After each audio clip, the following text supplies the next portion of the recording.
고린도전서 9장 16에서 22절이 되겠습니다. 고린도전서 신약 273페이지에 있습니다. 273페이지 신약 성경 고린도전서 9장 16에서 22절이요. 다 찾으셨죠? 교독하겠습니다.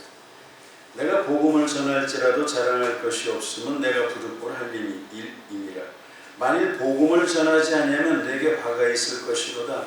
내가 내 자유로 이것을 행하면 상을 얻으려니와 내가 자유로 아니한다 할지라도 나는 사명을 받았노라.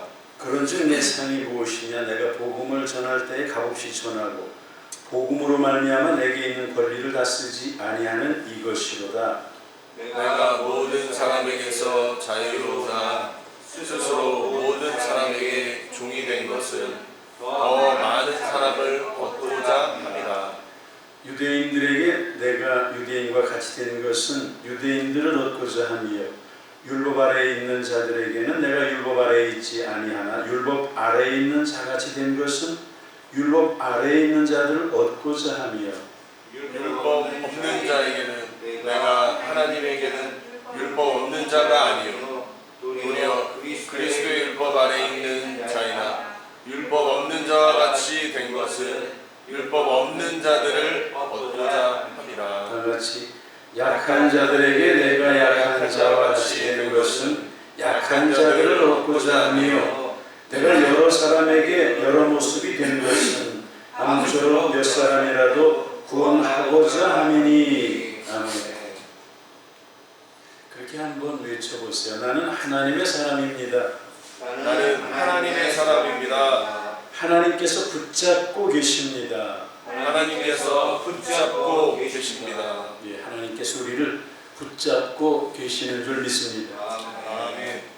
며칠 전에 40년을 함께 살아온 부부가 있어요. 40년인가 50년인가. 예. 아내가 남편에게 당신 나가서 돈을 벌어오라. 그 남편이 그 말을 듣고 화가 나서 40, 50년을 함께 살아온 부인을 죽였습니다. 참 너무 끔찍한 일이죠. 사람에게 잘못 잡히면 인생이 사망길이 되지만 하나님께 잡히면 슬픔이 변하여 기쁨이 되고 영원한 생명의 길이 되는 줄 믿습니다. 오늘 우리가 읽은 말씀은 바울이 죽은 영혼을 구원하는 일에 붙잡혀서 자신이 누려야 할 자유조차 다 포기하고 다른 사람의 종처럼 살았다. 그런 말씀입니다. 자유는 대단히 중요한 것이죠. 자유 아니면 죽음을 달라. 예, 그 말처럼 인간에게 자유는 대단히 중요한 것이죠. 그래서 자유를 추구해요. 사람의 그 속성이라고 하는 그 자체가 무엇인가 속박당하기를 아주 싫어하지요. 영혼을 구원하는 일이 무엇입니까? 바울은 그 일에 잡혀서 스스로 억압을 다 받아요. 바울은 자유롭습니다. 원하는 대로 살 수가 있어요. 그러나 스스로 유대인에게 잡히고 율법 있는 자들에게는 율법에 붙잡혀요. 자유가 속박당할 때 내면조차 구속당하고 캄캄해지기 마련입니다. 사람들은 원하지 않는 일에 붙잡히면 어떻게 돼요? 지옥을 경험해요. 견디지를 못해요. 제 친구 가운데 한 사람이 교정학 박사, 미국서 교정학 박사를 받았습니다. 그러니까 사람들을 교정하는 일에는 일가견이 있는 박사지요. 미국 가서 공부하고. 그래서 제수들 사역을 30년 했습니다. 다만 선교회, 세진회. 세진회는 우리나라 그 교도소 선교회의 선두주자죠. 50년, 60년 그때부터 교도소에 갇힌 사람들을 위해서 복음 사역을 했으니까요.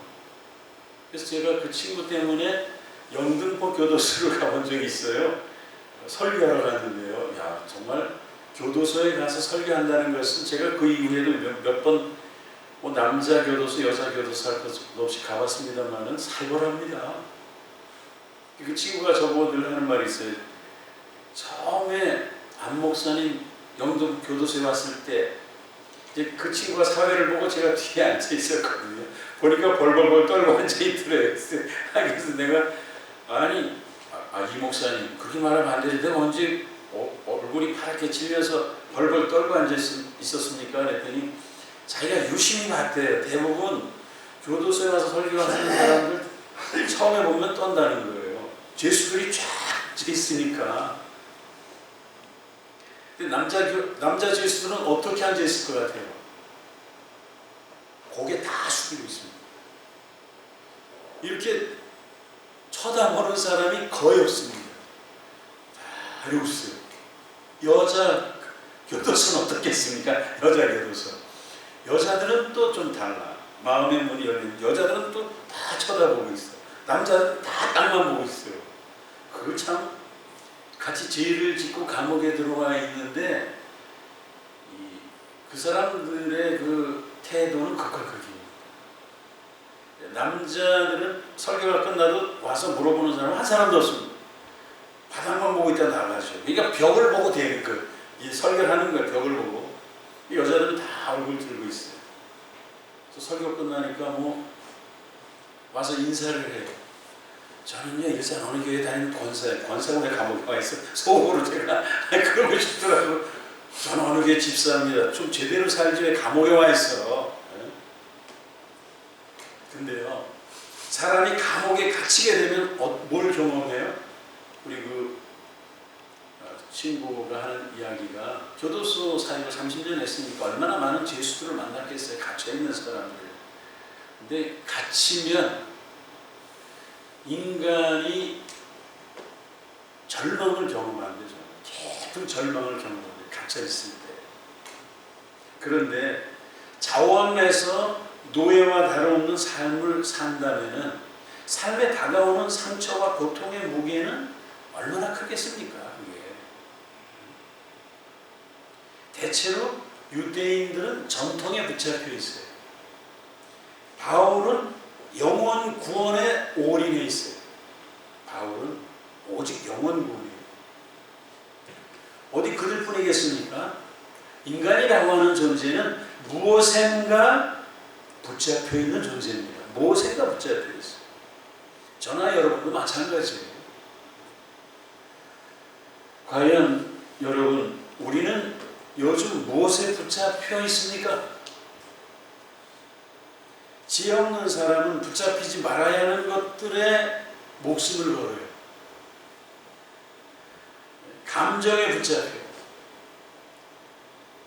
친구에게 붙잡혀, 자존심에게 잡혀, 귀신에게 잡혀, 이단에게 잡혀,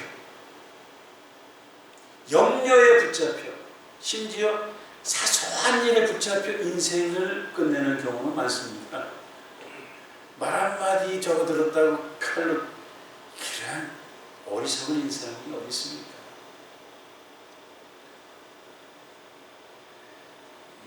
요즘 우리 사회에 사소한 것에 붙잡혀서 목숨을 거는 사람들이 너무나 많아요. 그래서 그런 책이 있잖아요. 사소한 것에 목숨을 걸지 말고요. 층간소음, 주차 시비, 시비 이런 게 일어나가지고 사람을 그러니까 참 어리석은 일. 분노에 잡혀가지고 이미 인생이 끝나버리는 아무것도 아닙니다. 사소한 것에. 바울은 자기 자유를 스스로 억압을. 유대인들에게는 마치 종처럼 낮아져요. 다른 사람이 실족한다면 고기도 먹지 않겠다. 이렇게 예수님께서 강력하게 그를 붙잡고 인도하십니다. 무엇 때문에요? 무엇 때문에 바울이라고 하는 그 인생을 예수께서 그렇게 강하게 붙잡고 역사하시는 거예요. 그것은 하나님의 나라 확장을 위해서입니다. 오늘 본문을 보세요. 19절 20절 읽어보세요. 시작. 내가 모든 사람에게서 자유로우나 스스로 모든 사람에게 종이 된 것은 더 많은 사람을 얻고자 함이라.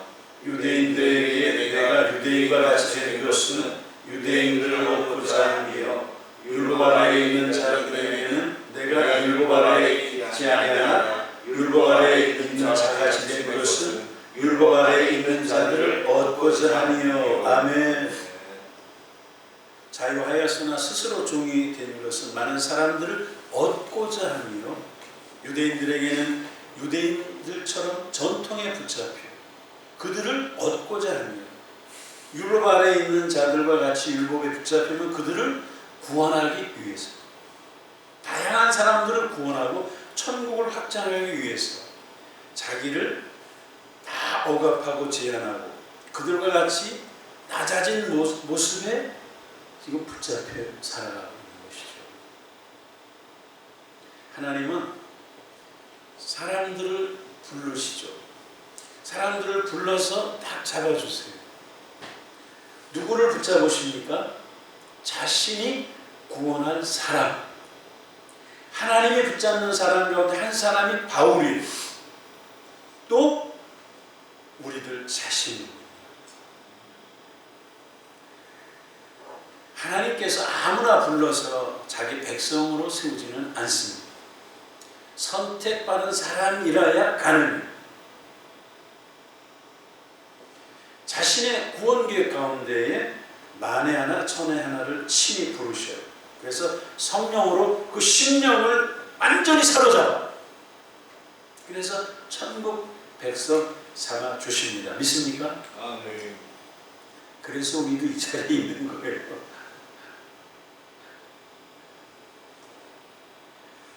성령께서 사로잡아 주시지 않으면 하나님 앞에는 오지는 못합니다. 올 수가 없어요. 예수께서 어떻게 바울을 불러 강하게 붙잡아 주십니까? 사도행전 8장 3절에 보면은 사울은 이제 바울이에요. 거듭나기 전에 이름이 사울이거든요. 교회를 장멸할 때 각 집에 들어가 남녀를 끌어다가 옥에 넘기니라 이렇게 되어 있어요. 예수 믿는 자들을 끌어다가 감옥에 가두는 만행을 일삼는 바울. 예수 믿는 사람 봤다 하면은 미워 죽겠지. 저 인간을 잡아다가 감옥에다 다 쳐넣는 바울 사울이었죠. 근데 9장 3절에 보면은 사도행전 사울이 길을 가다가 다메섹에 가까이 이르더니 호련히 하늘로부터 빛이 그를 둘러 비추는지라 땅에 엎드러져. 땅에 엎드러져요. 하늘로부터 예수께서 빛을 비춰서 땅에 엎드리죠. 그 8절에 사울이 땅에서 일어나 눈을 떠서는 아무것도 보지 못하고 예수께서 눈을 멀게 해버려요. 그래가지고 그를 사로잡아 하나님의 일꾼 삼아주시죠.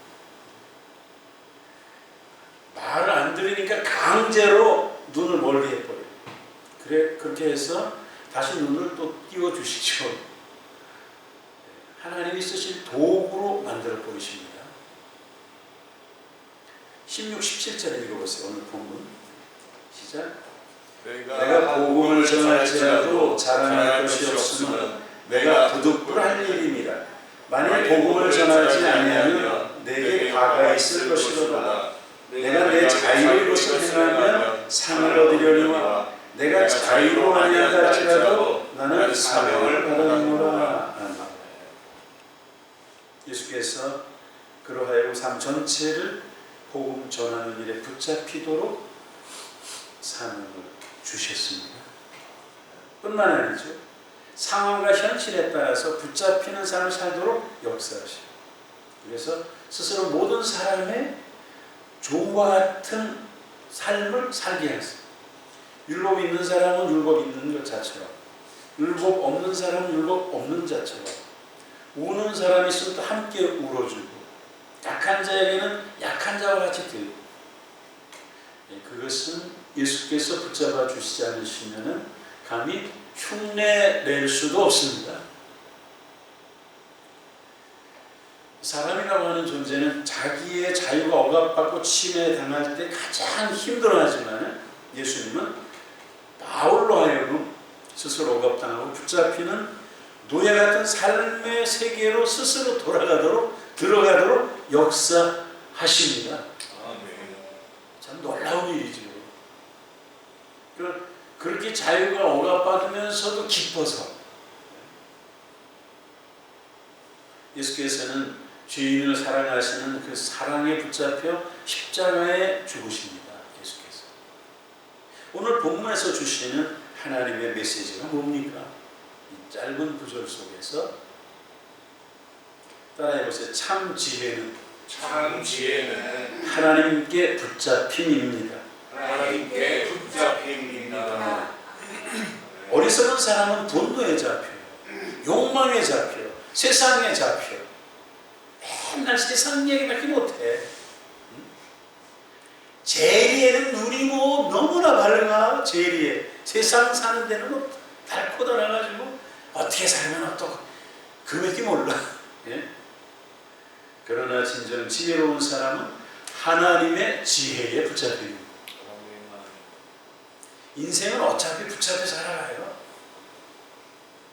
하나님께 붙잡히느냐 어리석음에 붙잡히느냐의 차이. 하나님 지혜에 붙잡히는 사람은 다른 사람의 마음을 얻어요. 그래서 하나님의 나라를 확장시켜가는 거예요. 참 지혜에 붙잡히면 어떻게 돼요?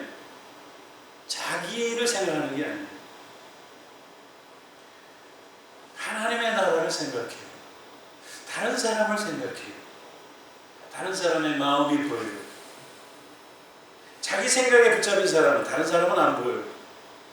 자기만의 나라를 세워보려고 애를 쓰지요. 그러나 그 종말은 결국 세상의 종노릇 하다가 망하는 거예요. 세상 사람들 보세요. 죄악에 붙잡힌 사람은 죄의 종노릇을 해요. 세상에 종노릇하는 사람이 있고요. 탐욕에 종노릇하는 사람, 미움에 종노릇하는 사람들이 있어요. 돈에 붙잡혀 돈이 주인인 사람도 있어요. 맨날 모든 기준이 돈이에요. 돈의 노예죠. 참 많습니다. 그런 사람. 결국 무엇에 붙잡히느냐, 그게 삶을 결정하게 되어 있습니다. 붙잡히는 대로 살 수밖에 없어요. 하나님의 지혜에 붙잡혀. 그러면 하나님의 종으로 살아가요. 할렐루야. 아멘. 본문에 그런 사람들이 등장하잖아요. 유대인은 전통에 붙잡혀요. 이거 하나 움직이는 게 얼마나 힘든지 아십니까? 교회에서도요. 애들이 공연을 해야 되는데 성탄절에 이거 치우자고 옛날 어르신들은 어디 강대상 이거 뭘 움직여요? 전통에 붙잡히면요 강대상 못 움직입니다. 그리고 본당 안에 시신이 못 들어옵니다. 전통에 붙잡힙니다. 우리는 젊을 때 그분이 이제 우리 교인이었으니까 옛날에 삼풍백화점 무너질 때 우리 교회 윤영수라고 하는 검사가 있었어요. 젊은 검사예요. 장가간 지 한 2, 3년밖에 안 됐어요. 부인이 상품 가서 죽었어요. 쇼핑하다 죽었어요. 그래서 그 장례를 우리 교회에서 장례를 지냈거든요. 그래서 사람들이 많이 오니까 야 검찰은요 장례식을 해도 정말 야 권력기가 낮게 정말 그때 우리 교회 이제 장소를 제공해줬거든요. 야 검찰에서 장례를 진행하는데 제가 그때 검찰이 이런 것인가? 그래서 그때 우리 교회가 뭐 언론에 막 나오고 그래서 젊은 검사 부인이 죽었으니까.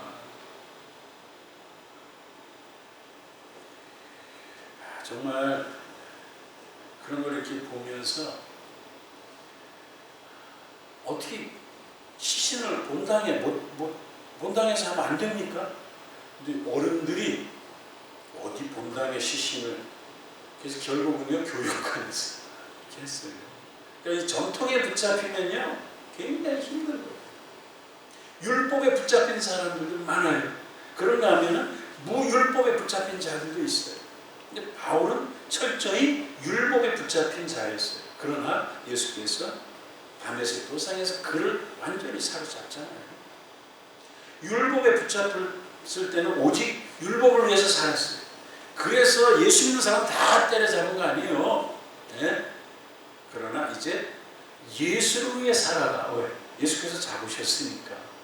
할렐루야. 아멘. 사도행전 16장을 보면요, 빌립보에서 바울이 당한 사건을 기록하고 있어요.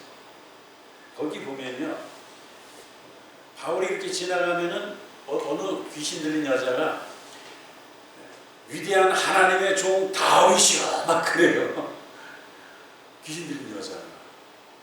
근데 그것도 한두 번이지 자꾸 그러니까 바울이 이렇게 보니까 귀신이 들려서 되거든. 그래서 바울이 그 귀신을 쫓아줘요. 그래서 제정신이 되게 해줬어요. 그래서 그걸로 인해서 이제 사건이 일어나서 그 주인이, 그 여자의 주인이 바울을 가만 놔두지 않습니다. 재판관은 그 주인이 고소를 하니까 이제 뭐 이상한 풍속을 전한다, 복음을 전한다. 그렇게 고소하잖아요. 법관들이 일부 감옥에다 가둬버리잖아요. 바울 얘기는 들어보지도 않고 무지 패가지고 빌립보 감옥에서 바울과 실라가 착고에 채워가지고 그걸 이렇게 두드리면서 찬송을 했다. 밤중에.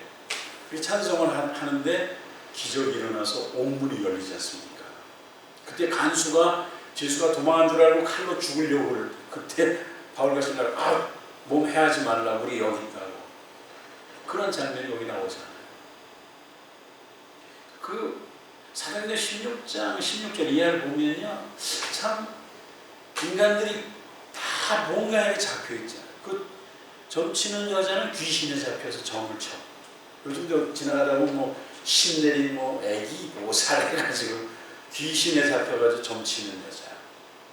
그 주인은 돈에 눈이 뒤집혔어. 이 여자가 귀신이 쫓겨가고 제정신이 돌아가는데 화가 나가지고 돈이 안 들어오거든. 한 사람의 인생은 새롭게 되는데, 그러니까 사람보다도 돈이 더 귀한 거예요, 이 주인한테. 그러다 보면 판사들은 편견에 사로잡혀서 집주인, 그러니까 그 여자의 주인의 말만 듣고 재판을 해서 감옥에 가둬버리잖아요. 그런가 하면은 간수는 노예들이, 죄수들이 도망간 줄 알고 죽으려고 그래요. 그러니까 임무에 붙잡힌 사람. 그런가 하면 바울과 실라는 성령에 잡혀서 감옥에서도 찬송하고 기도하다가 옥문이 열리는. 진정한 지혜의 붙잡힘이 삶을 좌우하는 것입니다.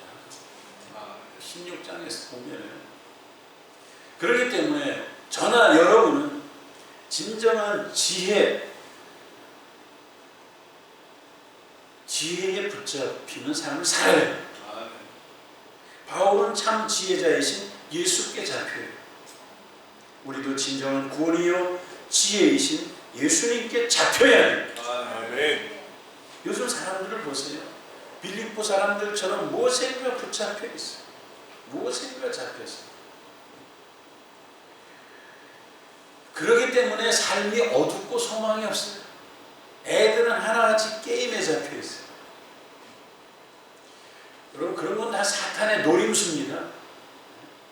사람들을 하여금 무엇인가 미치게 만들고 잡히게 해서 하나님에게서 멀어져서 멸망길로 끌고 가는 거예요. 그게 사탄의 노림수입니다. 거기에 빠져들기 시작하면 이제 죽는 거예요. 객관화시킬 줄 알아야죠. 이건 뭐 없어도 되는 건데. 객관화시켜서 그걸 털어버릴 수 있어야 되는데, 그냥 뭐 거기에 올인해가지고 눈이 뒤집혀가지고 막 산에 죽네. 그러면 사단에게 이제 결국은 파멸당하게 되는 것이죠.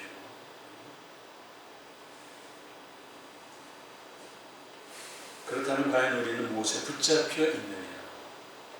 요즘 우리는 어려운 현실을 살아갑니다. 먹고 사는 일에 붙잡혀 현실의 종노릇을 해요. 요즘 바이러스 때문에 사람들이 살기가 더 어려워졌어요. 그래, 어렵습니다. 그거 누가 몰라요? 다 어려워요. 안 어려운 사람이 어디 있습니까? 요즘 다 어렵죠. 요즘 실업급여 그게 사상 최고래, 최고. 우리나라. 그만큼 지금 일을 못하고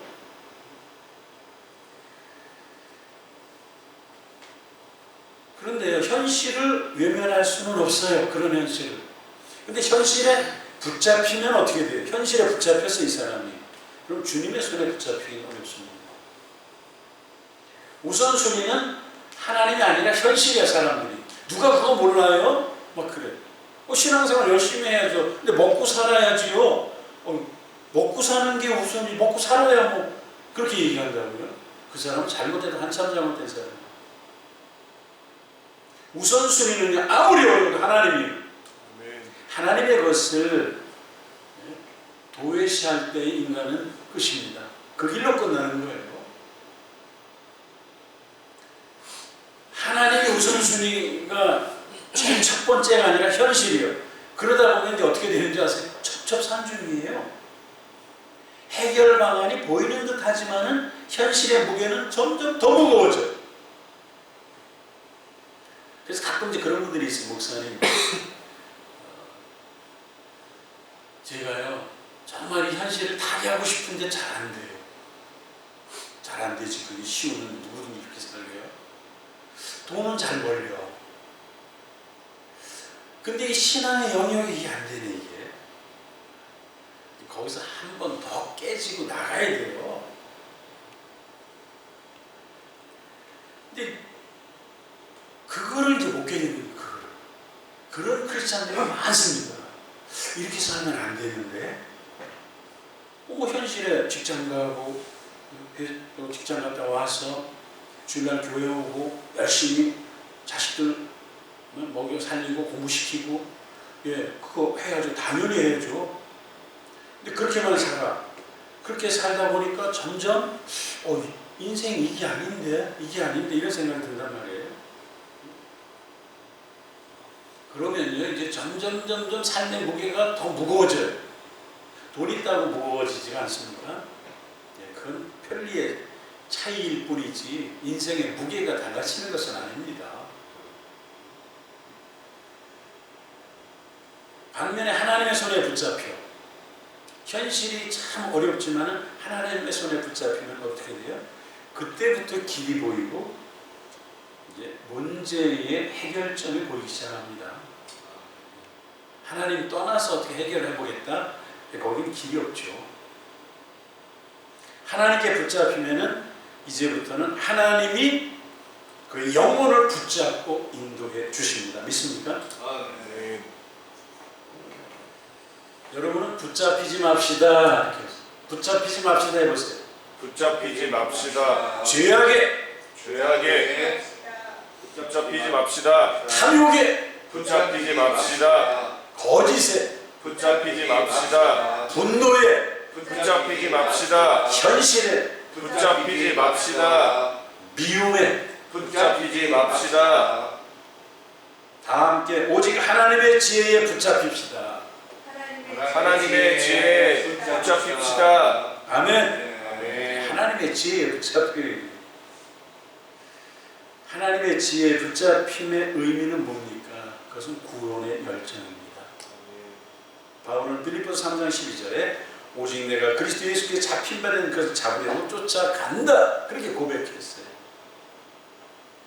죄인을 구원하시는 지혜에 붙잡히면은 진정한 자유와 평안과 행복을 누립니다. 여러분, 죄인들을 구원하고자 하시는 예수 그리스도의 마음을 우리가 어느 정도 이해할 수 있을까요? 독생자 예수님을 세상에 죄인의 모습으로 보내시는 하나님의 사랑을 어느 정도 우리가 경험해 봤습니까? 로마서 5장 8절 우리가 아직 죄인 되었을 때 그리스도께서 우리를 위하여 죽으심으로 하나님께서 우리에 대한 자기의 사랑을 확정하셨느니라. 우리가 예수님 십자가의 사랑을 안다면, 그 십자가의 사랑을 경험했다면 예수 그리스도의 구원에 철저히 붙잡힙시다. 아멘. 하나님께서 주님의 구원에 붙잡히는 사람에게는 뭘 주세요? 복을 주십니다. 그때부터 복을 주세요. 주님의 구원에 붙잡히면요, 예수님의 종으로 살게 해주세요. 세상 주인도요, 자기의 종들을 먹여주고 입혀주고 책임져줘요. 세상 주인도. 하물며 주의 구원에 붙잡힌 사람들의 삶을 책임져 주십니다. 아멘. 여기에 대해서 의심하지 마세요. 집을 주고 먹을 것 주고 건강 주고 하나님이 책임져 주실 줄 믿습니다. 그걸 의심하면 안 돼요.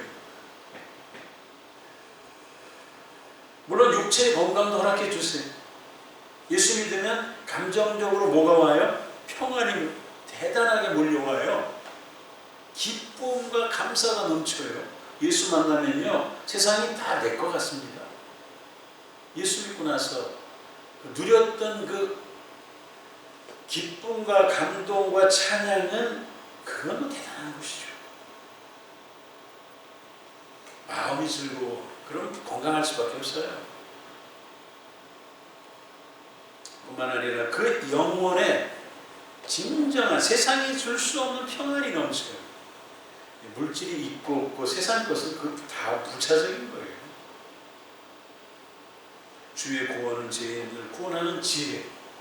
그러므로 죄악에서 벗어나 하나님의 구원에 붙잡히면 사람이 누릴 수 있는 최고의 행복, 최고의 만족을 누리게 되어 있습니다. 진정 주님의 구원의 지혜에 붙잡힘으로 우리 모두가 이런 축복을 누리기 예수님의 이름으로 축원합니다. 그 비결은 뭐예요? 그렇다면 비결, 십자가의 구원을 깊이 묵상하는 거예요. 이 십자가의 구원, 창조, 타락, 예수님, 성탄, 십자가, 죄 용서함, 구원, 천국, 하나님의 은총을 자꾸만 생각해요. 또 마음에 새겨, 또 바라보고 묵상을 하고 또 해야 돼요. 그러다 보면 어떻게 돼요? 십자가의 사랑이 그 심령을 사로잡아요. 할렐루야. 천국을 경험해요. 사람들을 보면은 그 사랑으로 바라봐요. 믿습니까? 아멘. 우리 모두 이런 복을 받는 축복을 누리기 예수의 이름으로 축복합니다. 아멘. 기도하겠습니다. 하나님 감사합니다. 세상을 보고 사람을 볼 때는 기쁨도 희망도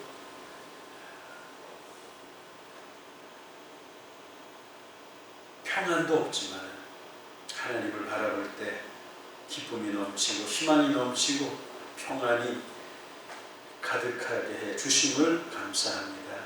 하나님, 늘 우리가 하나님을 바라보며 하나님의 사랑에 붙잡히는 복된 인생으로 살게 하여 주시옵소서. 아멘. 예수님의 이름으로 기도하옵나이다. 아멘. 216장을 찬양합니다.